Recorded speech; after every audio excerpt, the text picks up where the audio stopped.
in the fall.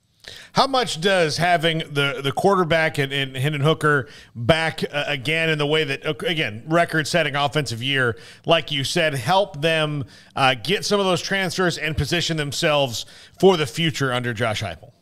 Yeah, I mean, they know what they're getting with him. I mean, it took a few games to decide that Hooker was their quarterback last year, but once they did, he had the best passer efficiency in school history, and that's the record that I think Peyton Manning owned before him.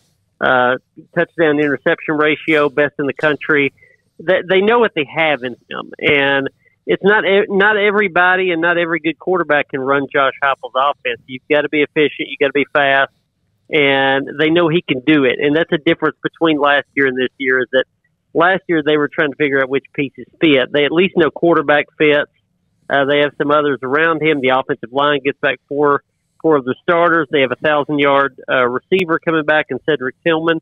So the pieces are there. I think one big difference between last year and this year is that Josh Heupel last year came in with really no expectations. So any positives was met with, sort of a small parade a little bit. I think now that he won 7 games, went to a bowl game, scored a lot of points in a number of games, now the expectations will be heightened.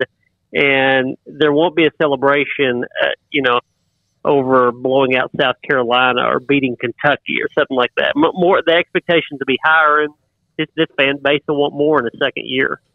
Adam, I saw, a couple of articles that are really high on Tennessee and even approaching top 10 type of territory. Do you feel like that's something they're capable of this season?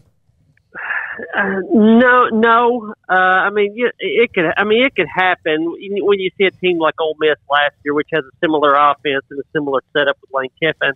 They went on a run, and so if you can score a lot of points in this conference, you can do some things. I do think Tennessee is one of those teams that they've had a taste of success in their history.